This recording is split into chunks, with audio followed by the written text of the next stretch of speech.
சவுக்கு சங்கர் கைதை எப்படி சார் பார்க்குறீங்க? என்ன நடந்துட்டு இருக்கு சவுக்கு சங்கர்? பல விஷயங்களை தோண்டி எடுத்தா மூன்றாவது மனைவி அந்த அம்மாவுக்கு கிருஷ்ணவேணி தியேட்டருக்கு பின்னாடி 3.5 கோடி ரூபாய்க்கு ஒரு வீடு வாங்கி கொடுத்தாருன்னு இப்போ ஒரு செய்தி வருது. எப்படிங்க 3.5 கோடி வீடு வாங்க முடியும்? பட்டா சிட்டா அடங்கல் பத்திரம் எல்லாம் எடுத்துறேன். கிருஷ்ணவேணி தியேட்டருக்கு பின்னாடி இருக்கக்கூடிய ஃப்ளாட்டு 3.5 கோடி ரூபாய்க்கு ஒரு அந்த அம்மா சொல்லிடுச்சா மூணாவது மனைவி எனக்கு டி நகர்லேயே வாங்கி கொடுங்க, ரொம்ப தூரம்லாம் அலைய முடியாது, பிரைம் ஏரியாவில் வாங்கி கொடு. இந்த சவுக்கு இணையதளம் ஒரு ஊதா கலர் இணையதளம், ப்ளூ ஃபிலிம் எடுக்கிறதுக்கு பதிலாக இவனுக்கு ப்ளூ நியூஸ் போடுறானுங்க. அவங்க மைத்துனர் சகோதரியினுடைய கணவர் தொடர்பு கொண்டு கேட்டால் அவர் என்ன சொல்கிறாரு, 4 மாதத்துக்கு முந்தைய அரசாங்கம் என்கிட்ட சொல்லிச்சு. ஒரு புத்திமதி சொல்கிறாரு, வேண்டாப்பா நீங்கள் அரசாங்கம் என்கிட்ட கூட்டி சொல்லுது, நீங்கள் கொஞ்சம் கண்டித்து வைங்க. அடங்காத மாடு அடிமாடா போனதாடி கண்மணிங்கிற மாதிரி அப்புறம் கட்டு போட வேண்டி வரும், வலிக்கு விழ வேண்டி வரும். நீ வேலையை பார், ரூட்டு வேற ஏன் ரூட்டு வேற. விஜய்க்கு போட்டி நான் தான்.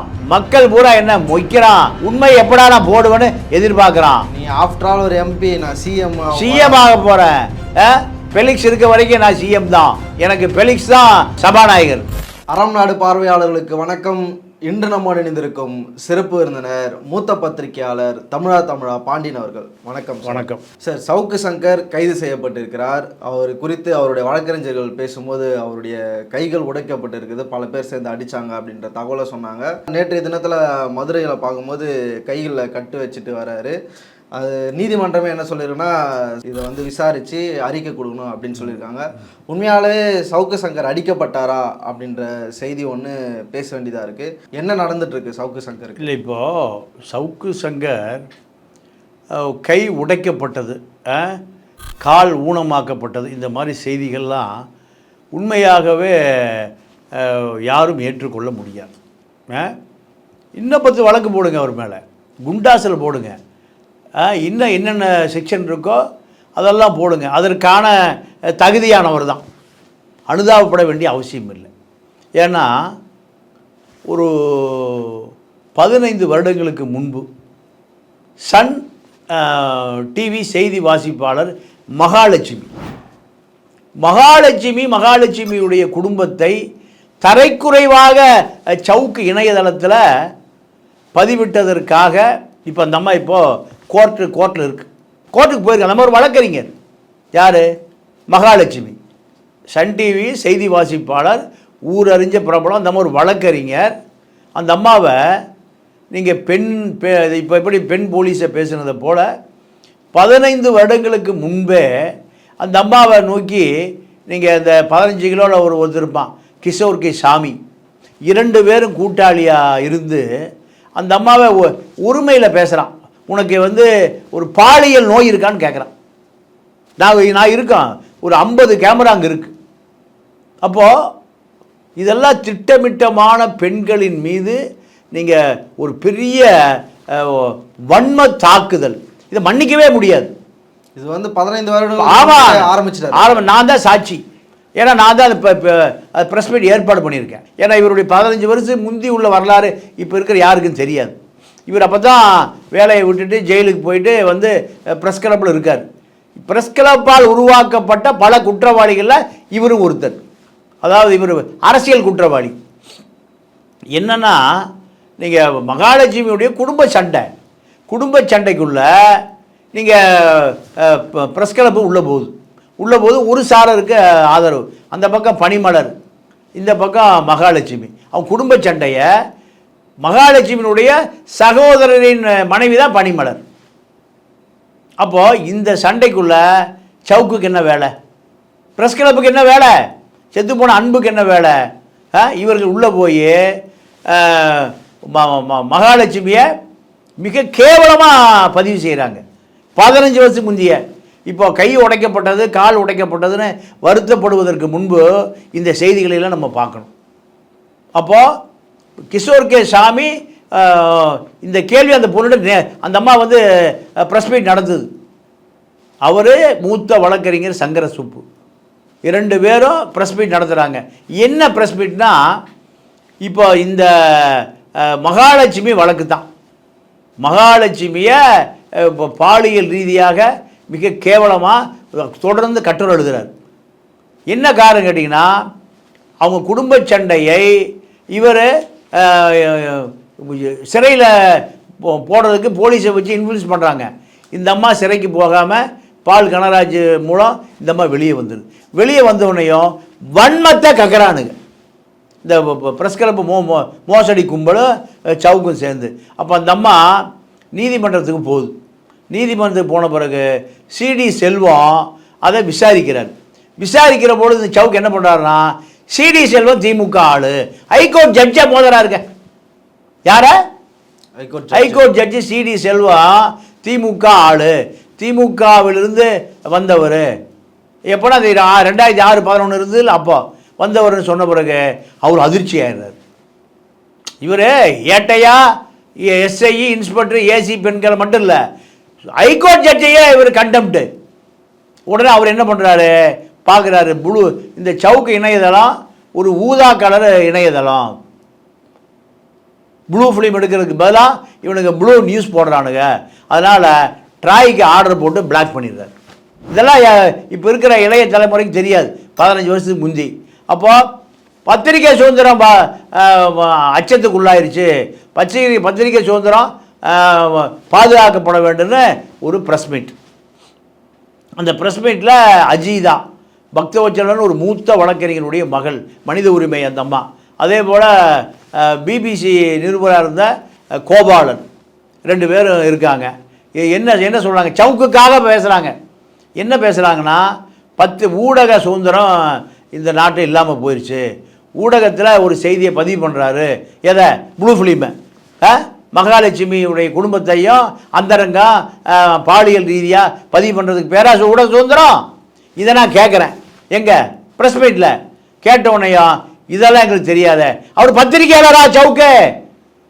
அரசு ஊழியராக இருந்து அரசுக்கு ரகசியத்தை விற்றவர் எப்படி பத்திரிகையாளராக இருக்குன்னு கேட்குறேன். ப்ரெஸ் மீட்டை முடிஞ்சுது, ப்ரெஸ் மீட்டை முடிஞ்சுது. அப்போ அந்த ப்ரெஸ் மீட்டில் தான் எனக்கு அந்த வாராக்கி அன்பழகன் சண்டை யூடியூப்பில் இருக்குது, பார்த்தீங்களா? அதற்கு பிறகு ஊடகத்துக்கு நாங்கள் எதிரான ஆட்கள்னு சங்கர சுப்பு ஏன் வர்றாருன்னா, இந்த வழக்கு சங்கர சுப்புட்டு வருது. சங்கர சுப்புட்டு வந்த பிறகு சங்கர சுப்பு மகனை ஒரு போலீஸ் அதிகாரி அடித்து ஆற்றுல போட்டான், ஐசிஎஃப் ஏரியில் போட்டான். அதுக்கு விசாரணை நடந்துகிட்ருக்கு. அப்போது இந்த விசாரணை நடந்துட்டு இருக்கிற பொழுது வழக்கு சங்கர சுப்புட்டு வந்தோடனையும் சவுக்கு சங்கர சுப்பை மிரட்டுறாங்க. கொஞ்சம் நெஞ்ச அநியாயம் இல்லை. இப்போ கை உடைஞ்சு போச்சு, கால் உடைஞ்சு போச்சுன்னு வருத்தப்படுவதற்கு ஒன்றுமே இல்லை. காவல்துறை செஞ்சது அநியாயம்தான், நம்ம ஏற்றுக்கொள்ள முடியாது. காவல்துறை செஞ்சது 100% சட்டத்தை கையில் எடுத்துக்கொண்டு செஞ்சிருக்கு, இதை நம்ம ஏற்றுக்கொள்ள முடியாது. இருந்தாலும் சவுக் என்பவர் ஒரு தொழில்முறை குற்றவாளி, அதையும் நம்ம மறுக்க முடியாது. ஏன்னா இன்றைக்கி நடந்தது அது இன்றைக்கி இருக்கக்கூடிய இணையதளங்களுக்கு தெரியும், இது 5 வருஷத்துக்கு முந்தைய நடந்தது தெரியாது. உடனே சங்கர சுப்பு என்கிட்ட என் லைனில் வர்றாரு, என்னப்பா உங்கள் ஆளுக? அப்போ நான் சவுக்கிட்ட பேசிக்குவேன், என்னையே பேட்டி எடுத்திருக்காரு. அன்பழகன்கிட்ட பேசிக்குவேன். மறைந்த கோசல்ராம் குமுத நிறுவனத்தினுடைய குழும எடிட்டர், 3 நாள் பத்திரிக்கை அவர் தான் எடிட்டர். அப்போ அவங்கள்ட்ட போய், என்னப்பா சங்கர சுப்பு ஒரு வழக்கறிஞர், யார் கேஸ் கொடுத்தாலும் வழக்கு நடத்துவார், அவரை போய் அவருடைய மகனை அவரை கொண்டுட்டு தலைகளை மறைக்கிறாருன்னு அபாண்டமாக போடுறீங்களே. முதல்ல போட்டது மகாலட்சுமியுடைய பாலியல் நோய் இருக்குது அது இதுன்னு அம்மா மகளெல்லாம் தப்பாக எழுதுனீங்க. இப்போ இந்த பெண் காவலர்கள் எழுதுன மாதிரி இப்போ அடுத்து சங்கர சுப்பு மேலே பாயிறீங்க. எல்லா ப்ரெஸ் கிளப் கும்பல் தான், இது பெரிய தப்புப்பா அப்படின்னு நான் தான் சவுக்கிட்ட பேசுகிறேன், அன்பழகிட்ட பேசுகிறேன், செத்து போன கோசல்கிட்ட பேசுகிறேன். 2 பேரும் செத்து போயிட்டானுங்க. கோசலும் செத்து போயிட்டான், அன்பும் செத்து போயிட்டான். குண்டாசு அடைச்சாங்க. கொஞ்சம் நஞ்சு அநியாயமா அன்பு? இப்போ அன்பு உடைய கார்பன் தான் யார்? சவுக். அப்போ நான் சொன்ன உடனேயும் ப்ரெஸ் மீட்டை நாங்கள் பத்திரிகையாளர்களுக்கு எதிரானவர்கள் அல்ல, நாங்கள் ஊடகவியலாளருக்கு எதிரான அல்ல, ஊடக சுதந்திரத்துக்கு எதிரானவர்கள் இல்லை. என்னை பற்றி கண்ணாமுடான்னு எழுதுனான் சவுக்கு. நான் போய் ஹைகோர்ட்டில் நீதி கேட்குறேன், சவுக்க இணையதளத்தை நீதியரசர் சிடி செல்வம் தடை செய்கிறார், இதுதான் நடந்தது அப்படின்னு அந்த அம்மா ப்ரெஸ் மீட் கொடுக்குது. பக்கத்தில் சங்கர சுப்பு இருக்கார். சங்கர சுப்பு என்ன சொல்கிறாரு, நான் என்னுடைய மகனுடைய வழக்கில் நானே தடைகளை அழிக்கிறேன். பெற்ற மகனுடைய கேஸ் நடந்துட்டு இருக்கும்போது தடைகளை ஒரு மூத்த வழக்கறிஞர் அளிப்பாரா? அது தப்பான பதிவு. இப்போ ஏன் சார் சவுக்குடைய மனநிலை இது மாதிரி இருக்குது? மற்றவர்களை வந்து ரொம்ப கீழ்த்தரமாக பேசுவது, அந்த ஆபாசத்தை சுற்றி கதையை அமைப்பது, ஏன் பர்சனலாக அவருக்கு ஏதாவது பிரச்சனை இருக்கா? ஏன் இது மாதிரி நடந்துக்கிறாரு அவர்? இல்லை, அவருக்கு காவல்துறை, உயர் காவல்துறை அதிகாரிகள் இவரை இயக்குறாங்க. அதே போல் ஆர்எஸ்எஸ் இவருக்கு பின்னணியில் இருக்கு. காவல்துறை இயக்குறாங்கன்னா அதே காவல்துறை தானே சார் இப்போ கைது செஞ்சுருக்கு. ஏன் எந்த இடத்துல சவுக்கு சங்கர் விட்டு கொடுக்குறாங்க? அதாவது நீங்கள் காவல்துறைனா அதிமுக காவல்துறை, திமுக காவல்துறை, புரியுதா உங்களுக்கு? அதிகாரிகளே 2 பிரிவா. இப்போ அதிமுக இருக்கும்போது இவர் வளர்க்கப்பட்டார். 2011 21 வரை வளர்க்கப்பட்டார். அதிமுகவில் வளர்க்கப்பட்டார். அதிமுக காவல்துறை அதிகாரிகள் வளர்க்கப்பட்டார். இப்போ என்ன கவர்மெண்ட் யாருது? திமுக. இப்போ இவர் அதிமுக ஆதரவாக திமுகவை அடிக்கிறார். பெரிய பெரிய உயர் போலீஸ் ஏடிஜிபி எல்லாம் டிஜிபி எல்லாம் அவர்கிட்ட பேசுகிறாங்க. அப்போ அவர் என்ன நினைக்கிறாரு? நம்மை விட்டால் ஆள் இல்லை, நம்மை விட்டால் ஆள் இல்லை. இன்னைக்கு என்ன நிலைமைனா, இப்போ இவருக்கு அதிமுக பின்னணியில் இருக்குது.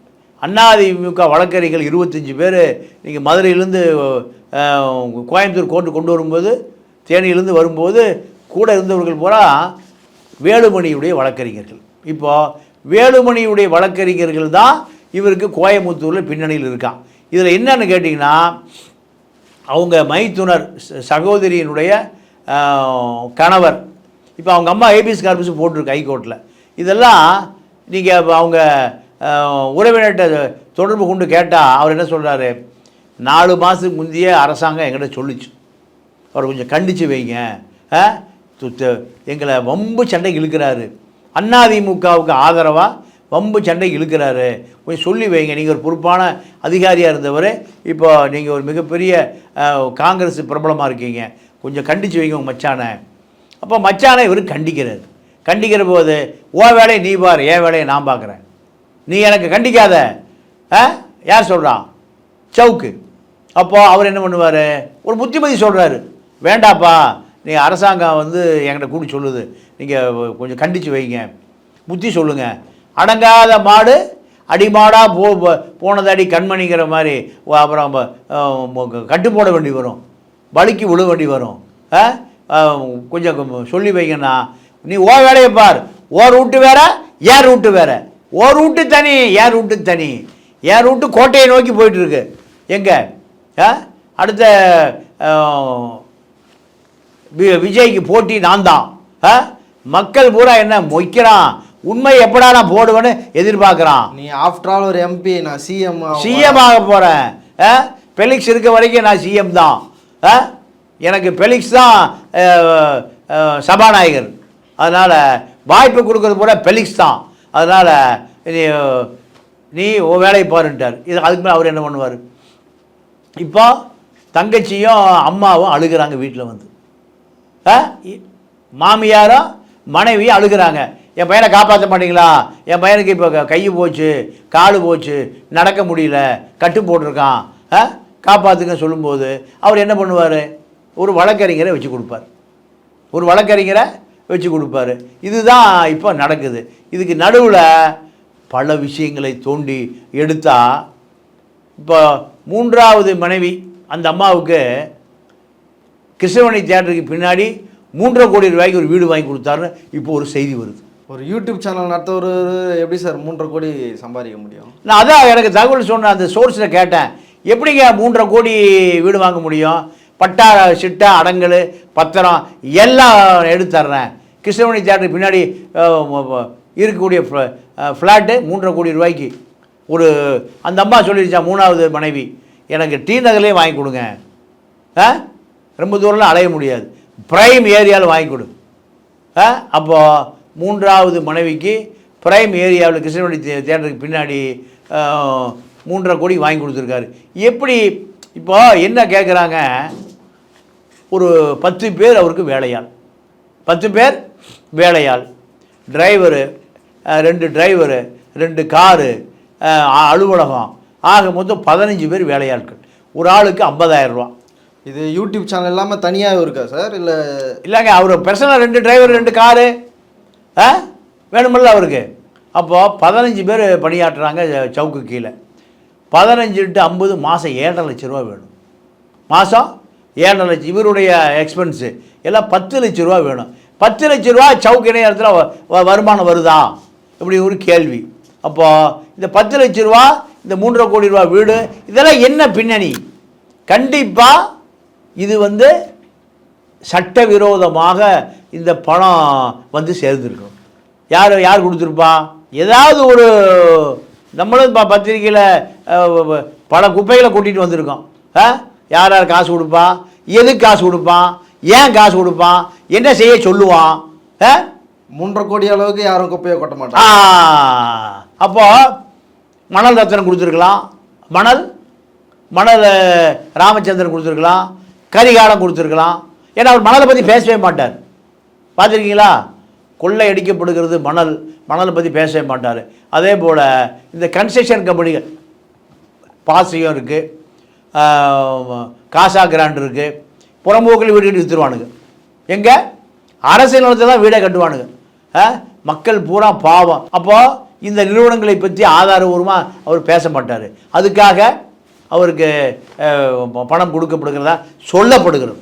அப்போ இப்படி பல விஷயங்கள் அவருக்கு வருகிற பொழுது சட்டவிரோதமான தொடர்புகள் தான். ஒன்று காவல்துறை, உயர் காவல்துறை அதிகாரிகள் இன்னொரு அதிகாரி பழி வாங்கிறதுக்கு சவுக்கு தகவல் கொடுத்தா அவர் அடிச்சு விட்டுருவார். அதே போல் ஆர்எஸ்எஸ் ஆட்கள் திமுகவை தொடர்ந்து அடிக்கணும்னு நினைக்கிறான். அதற்கு இவர் தான் வாடகை வாயாளர். ரெண்டாவது ப்ரெஸ் கிளப்பு. எல்லா அக்யூஸ்டுகளும் உருவாகிற இடம் ப்ரெஸ் கிளப் தான். ஏன் சார் ஒரு பத்திரிகையாளராக இருந்துட்டு நீங்களே அப்படி சொல்கிறீங்களா சார்? நான் அதை எடுத்து 20 வருஷம் போராடி இருக்கேனே. எத்தனை வருஷம்? 25 வருஷம் போராடி இருக்கேனே. அப்போ எனக்கு தெரிஞ்ச பல தகவல். நீங்கள் சிவகுமார் ஒருத்தர் பத்திரிகையாளர் சங்க தலைவர், அவர் தப்பிச்சு ஆஸ்திரேலியா ஓடி போயிட்டார் 20-25 வருஷத்துக்கு முந்தைய. ஏன் ஓடி போயிட்டார்னா அவர் ஹிந்துவில் ரிப்போர்ட்டர். ஏன் நீங்கள் கேட்குற கேள்விக்கு நான் பதில் சொல்கிறேன். என்னங்க நீங்களே ஒரு பத்திரிகையாளர் ப்ரெஸ்களை போய் அக்யூஸ்டுகள் கூடாரங்கிறீங்களேன்னு கேட்குறீங்க. சிவகுமார் தான் பத்திரிகையாளருடைய பொதுச் செயலாளருங்க. பத்திரிக்கை பழைய கட்டணம், ஓட்டு கட்டணத்தில் அவர் தான். அவர் விஜயகுமார் கமிஷனராக இருக்கிற பொழுது எப்போனா ஜெயலலிதா சிஎம், எப்போனா 2001 ஜெயலலிதா சிஎம். அந்த காலகட்டத்தில் என்ன பண்ணுறார் விஜயகுமார் கமிஷனராக இருக்கும்போது, அந்த நான் சொல்கிற சிவகுமார் ஹிண்டு ரிப்போர்ட்ரு ஒரு யாரோ ஒருவரை அவருக்கு வேண்டிய ஒருவரை கமிஷனர் ஆக்கணும்னு விரும்புகிறார். கமிஷனரை ஆக்கணும்னு விரும்புகிறாரு. அப்போ விரும்புகிற பொழுது விஜயகுமாரை பற்றி ஹிண்டில் தப்பாக அடிக்கிறார். இவர் போலீஸ் ரிப்போர்ட்ரு. நீங்கள் மீடியா எவ்வளோ கேவலமாக இருக்குன்னு பாருங்கள். இதை நான் தான் சொல்ல முடியும். இல்லை நம்ம மோட்டார் சைக்கிள்னா மெயினுக்கே வர மாட்டேங்குது, ரிசர்வ்லேயே ஓடுது. கமிஷனரை மாற்றுறாங்க. ஒரு இண்டு கமிஷனர் ரிப்போர்ட்டரை கற்பனை பண்ண முடியுது உங்களால்? சவுக்கு ஆட்சியே மாற்றுறாரு. ஆட்சியை மாற்றி 26 விஜய்க்கு எனக்கு தாயா போட்டி. போட்டா கடைக்காரங்க கூட நம்ம போட்டி போட முடியல, புரோட்டா கடைக்காரங்க கூட போட்டி போட முடியல. அவன்கிட்ட காசு கொடுத்தா தான் கொடுக்குறான், கடனே தர மாட்டேங்கிறான். ஆனால் சவுக்கு என்ன பண்ணுறாரு? விஜய்க்கு எனக்கு தான் போட்டி. நான் சொல்கிற சிவகுமார் 2024 வருஷத்துக்கு முந்தி கமிஷனரை மாற்றி அவருக்கு வேண்டிய ஒருத்தர் உட்கார வைக்கணும்னு அடிக்கிறார், செய்தி அடிக்கிறார். அடித்த உடனேயா விஜயகுமார் நம்மளை பற்றி என்ன தப்பாக தகவல் வருது. அவர் கிங் ஆஃப் கோப்ரா வீரப்பனை பிடிச்சிட்டு அடுத்து எங்கே போயிட்டார்? நக்சல் பாரியை பிடிச்சிட்டு எங்கேயோ போயிட்டு ரிட்டையர்டாக வீட்டில் இருக்கார். அவர் அப்போ எப்படி இருந்தார்? இளைஞனாக இருந்தார்.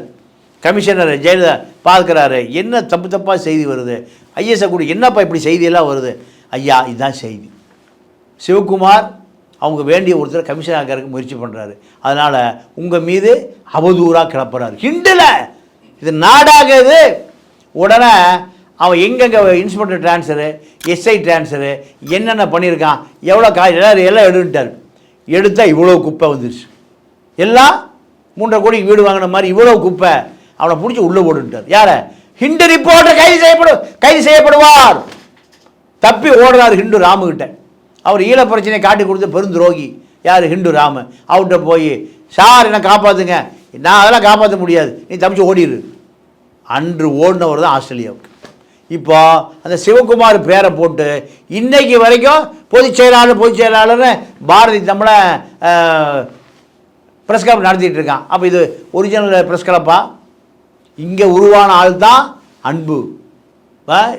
குண்டாசில் அடைக்கப்பட்டு நீங்கள் நக்கீரிலிருந்து வெளியே விரட்டப்பட்டு வாழ்க்கை முழுக்க பிளாக்மெயில் ஜேர்னலிஸ்ட் தான். கடைசியாக செத்தே போயிட்டார். கோயம்புத்தூர் ஜெயிலுக்கு போனவர் தான். கோயம்புத்தூர் ஜெயில் ஒரு அபாயகரமான இடம். கோயம்புத்தூர் ஜெயிலு தான் நம்ம அன்பு செத்து போயிட்டார். அதனால் நான் அதுக்காக சவுக்கு மீன சாவமெல்லாம் விடலை. தப்பு பண்ணாதையா, திருந்தியா. பலமுறை நானே சொல்லியிருக்கேன், திருந்தியா.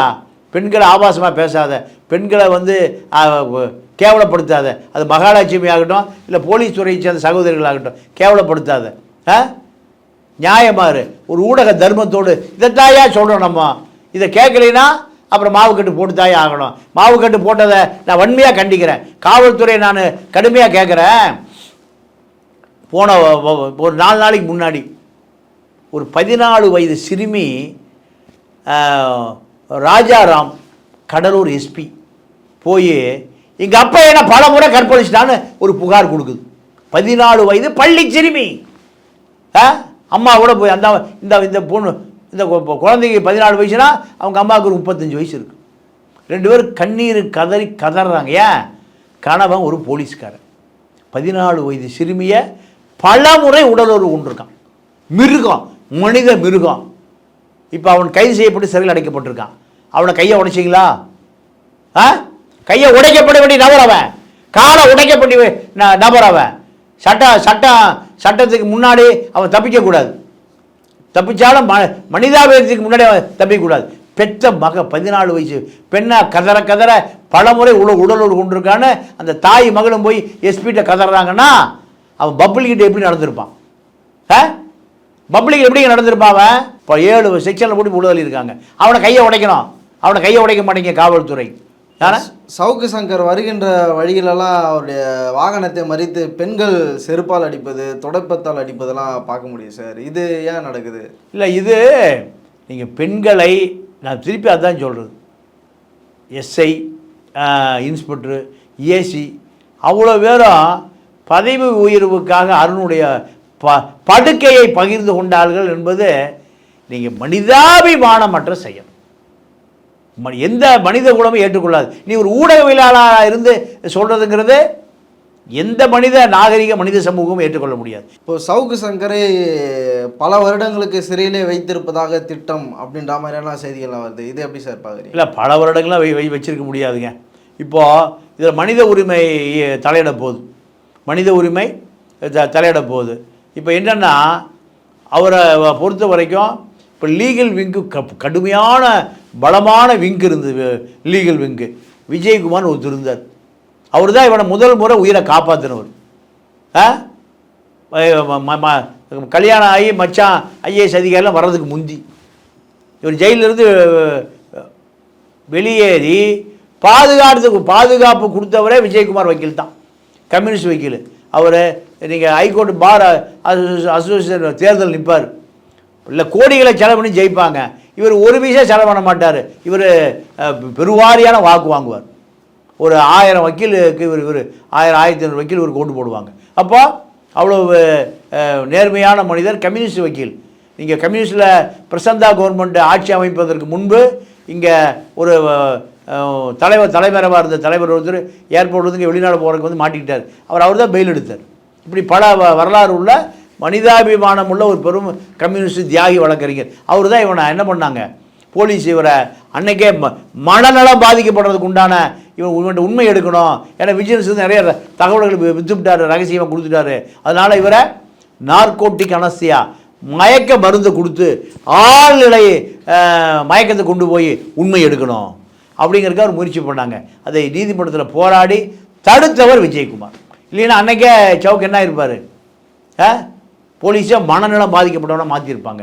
இப்போது அதே நிலைமை தான். இப்போ யாருன்னு கேட்டிங்கன்னா, ராஜீவ் வழக்கறிஞர் புகழேந்தி, அவர் இப்போ இவருக்கு வழக்கறிஞராக இருந்தார். அடுத்து ராதாகிருஷ்ணன், பல பேர். இன்றைக்கி யாரும் போகலையா? யாருக்கிட்டையும் உண்மையாக இல்லை. உன்னுடைய நடவடிக்கை யாருக்கு பிடிக்கல? ப்ரெஸ் கிளப் ஏன் அறிக்கை விடலை? பல பேர் கேட்குறாங்க. ப்ரெஸ் கிளப் ஏன் அறிக்கை விடலைன்னா, ப்ரெஸ் கிளப் அறிக்கை விட்டால் ப்ரெஸ் கிளப் இழுத்து மூட்டி சீல் வைக்கப்படும். ஏன்னா அவ்வளோ அக்யூஸ்டு கும்பலும் அங்கே தான் இருக்குது. இந்த கும்பலை அடைக்கலமாகிற இடம் ப்ரெஸ் கிளப் தான். அதனால் திமுக அரசாங்கம் கண்குத்தி பாம்பாக பார்த்துட்ருக்கு. இந்த தவறுகள் மீண்டும் நடந்தால் ப்ரெஸ் கிளப் ரிமூவ் செய்யப்படும். இதுதான் இப்போ யாரும் களத்தில் குதிக்காத காரணம் அதுதான். அரங்கத்திற்கு வந்து பல்வேறு தலைப்பு நினைக்கிறோம். நன்றி. நன்றி, வணக்கம்.